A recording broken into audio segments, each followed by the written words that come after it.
नमस्कार, मैं हूं पीहू और आप देख रहे हैं लोकमत राजस्थान। बांग्लादेश की सियासत एक बार फिर उफान पर है और इस बार भी वजह है शेख हसीना। पूर्व प्रधानमंत्री शेख हसीना के खिलाफ मानवता के विरुद्ध अपराध मामले में 17 नवंबर को आने वाले फैसले से पहले ढाका समेत कई शहर हिंसा की चपेट में आ गए हैं और सिर्फ 24 घंटे में 32 धमाके हुए हैं। दर्जनों बसों को आग के हवाले कर दिया गया है और इतना ही नहीं, राजधानी ढाका में 400 पैरामिलिट्री सैनिक तैनात करने पड़े हैं। और अब अवामी लीग ने देशव्यापी लॉकडाउन की मांग की तो बीएनपी और जमात ए इस्लामी के समर्थक सड़कों पर उतर आए।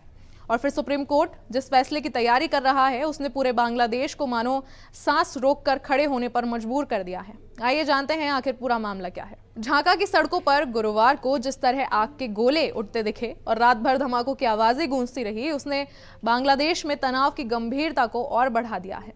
दरअसल आपको बता दें कि पूर्व प्रधानमंत्री शेख हसीना पर चल रहे मानवता के विरुद्ध अपराध के मामले में सुप्रीम कोर्ट 17 नवंबर को फैसला सुनाएगा और इस संभावित फैसले से पहले ही पूरे देश में हिंसा का स्तर लगातार बढ़ता जा रहा है। ढाका के मीडिया अल जजीरा की रिपोर्ट के मुताबिक बुधवार को ही 32 स्थानों पर बम विस्फोट हुए हैं और कई इलाकों में बसों को आग लगा दी गई है। टायर जलाकर सड़कों पर रास्ते रोके गए हैं और रात ढलते ही ढाका एयरपोर्ट के पास में 2 और धमाकों की पुष्टि की गई है।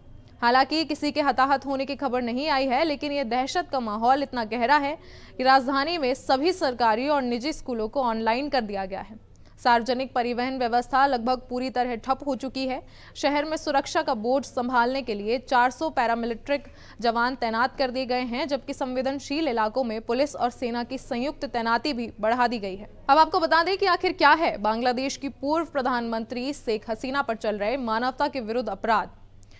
तो बांग्लादेश में 5 जून 2024 को बांग्लादेश हाई कोर्ट ने जॉब में 30% कोटा सिस्टम लागू किया था और इस आरक्षण के खिलाफ ढाका में यूनिवर्सिटीज के स्टूडेंट्स प्रोटेस्ट कर रहे थे और यह आरक्षण स्वतंत्रता सेनानियों के परिवारों को दिया जा रहा था। हालांकि हसीना सरकार ने यह आरक्षण बाद में खत्म कर दिया था। अब इससे नाराज छात्रों ने हसीना के इस्तीफे की मांग को लेकर विरोध प्रदर्शन तेज कर दिए थे और इस हिंसा में लगभग 1400 नागरिक मारे गए थे, जिसके लिए शेख हसीना को जिम्मेदार ठहराया गया है। अब इस प्रोटेस्ट के 2 महीने बाद 5 अगस्त को हसीना ने प्रधानमंत्री पद से इस्तीफा भी दे दिया था और भारत आ गई थी। और अब बांग्लादेश की पूर्व प्रधानमंत्री हसीना पर बांग्लादेश के इंटरनेशनल क्रिमिनल ट्रिब्यूनल ने 4 अगस्त 2025 को मानवता के खिलाफ अपराध के मामले में आरोप तय किए हैं। साथ ही हसीना के अलावा देश के पूर्व गृह मंत्री असदुज्मा खान कमाल और पूर्व आईजीपी चौधरी अब्दुल्ला अल मामून को सह आरोपी बनाया गया है। बांग्लादेश के इंटरनेशनल क्रिमिनल ट्रिब्यूनल ने हसीना के खिलाफ अब तक 5 मामले दर्ज हुए हैं, जिसमें 1400 लोगों की हत्या, भीड़ को उकसाना और सरकारी ताकतों का गलत इस्तेमाल करने जैसे आरोप शामिल हैं। अगस्त 2025 में जब सरकार का तख्ता पलट हुआ तो उसके बाद से ही हसीना भारत में रह रही है और अब इसको लेकर हसीना ने एक इंटरव्यू में यह भी कहा है कि उनके खिलाफ ये मुकदमा झूठा तमाशा है और राजनीतिक दुश्मनी का परिणाम भी है।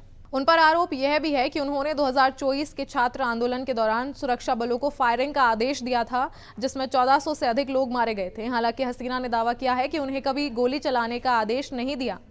अब इसको लेकर अदालत में एक लीक ऑडियो सबूत के रूप में पेश किया गया, जिसमें कथित तौर पर वे हिंसा रोकने के लिए हथियारों के इस्तेमाल की बात करती सुनाई देती हैं।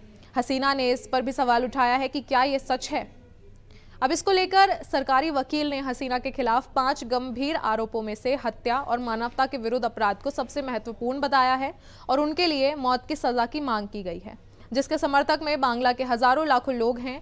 अब वहां तनाव को देखते हुए देश भर में एयरपोर्ट, महत्वपूर्ण सरकारी भावनाओं और कोर्ट परिसर पर सुरक्षा बढ़ा दी गई है। और इतना ही नहीं, हसीना के अलावा पूर्व गृह मंत्री असदुज्मा खान और पूर्व पुलिस प्रमुख चौधरी अब्दुल्ला अल मामून को भी मौत की सजा देने की मांग की गई है। अब शेख हसीना और उनके सहकर्मियों पर चल रहे मानवता के विरुद्ध अपराध के मामले में सुप्रीम कोर्ट 17 नवंबर को फैसला सुनाएगा और इस संभावित फैसले से पहले ही पूरे देश में हिंसा का स्तर लगातार बढ़ता जा रहा है। आज 15 नवंबर तक देश में कई घटनाएं हुई हैं। मुख्यालय में प्रदर्शनकारियों ने आग लगा दी है और करीब 10 से 15 लोग इमारत की 4थी मंजिल पर लकड़ी और कागज इकट्ठा कर आग लगाने में सफल भी रहे हैं, जिसके चलते बांग्लादेश की पूर्व प्रधानमंत्री शेख हसीना के खिलाफ अदालत के फैसले से पहले देश में हिंसा बढ़ गई है और उनकी पार्टी अवामी लीग ने विरोध में पूरे देश में लॉकडाउन की मांग की है। अब जब सुप्रीम कोर्ट फैसला सुनाने की तारीख के करीब है तो पूरे देश में एक बेचैनी फैली हुई है। राजनीतिक खाई और गहरी हो रही है और लोग ये देखने को मजबूर हैं कि आने वाला फैसला बांग्लादेश की दिशा तय करेगा या उसे और अधिक अराजकता की ओर धकेल देगा।